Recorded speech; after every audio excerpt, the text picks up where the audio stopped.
महोदय, पंचवर्षीय योजना की रूपरेखा पर अपने विचार प्रकट करते हुए मैंने भ्रष्टाचार को समाप्त करने की ओर आपका ध्यान आकृष्ट किया था।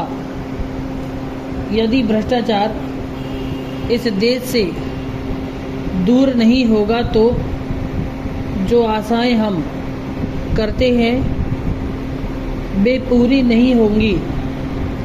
आज तक जो होता रहा है उसमें सबसे बड़ी बात हमारे सामने यह आई है कि अधिकारियों का ध्यान देहातों की ओर नहीं है, उनका ध्यान शहरों की ओर अधिक रहता है।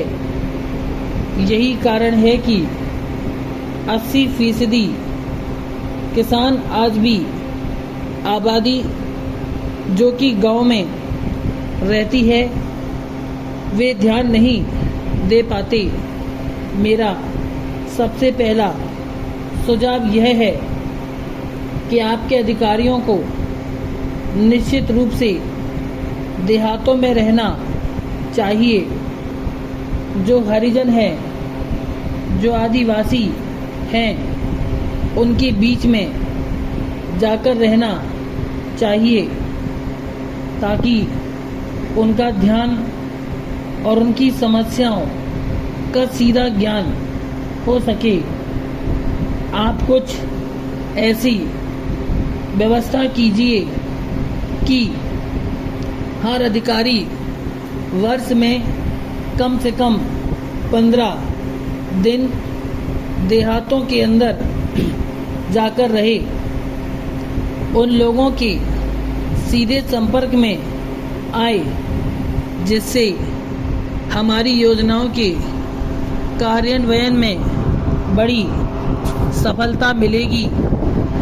उनको समझने का अवसर मिलेगा कि योजनाओं को ग्रामवासियों के लाभ के लिए किस प्रकार से उपयोग में लाया जाना चाहिए।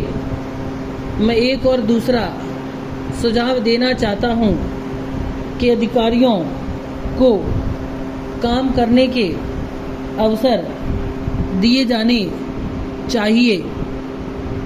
उनको निर्धारित लक्ष्य पूरे करने होंगे और जो अधिकारी निश्चित समय के अंदर उन्हें पूरा कर ले उन्हें प्रोत्साहित किया जाना चाहिए और यदि वे उसको पूरा नहीं कर पाते हैं तो इसी तरह से उनकी अक्षमता समझनी चाहिए।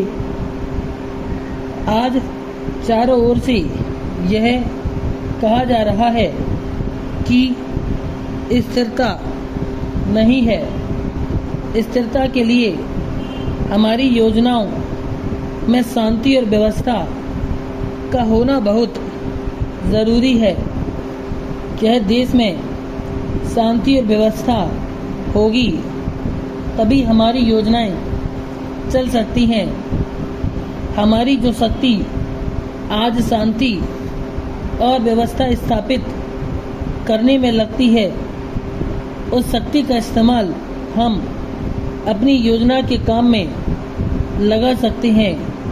हमारा पिछला अनुभव यह बतलाता है कि तानाशाही इस देश में नहीं चलनी चाहिए और उसे चलने भी नहीं देना चाहिए।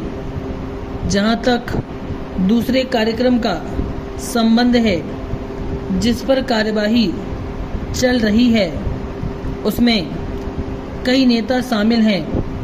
यदि वे एक रूपता दिखलाएंगे तो देश में अशांति पैदा होगी, हमारा प्रजातंत्र समाप्त हो जाएगा। इसलिए इस बात को जितनी भी गंभीरता से लिया जाए उतना ही कम है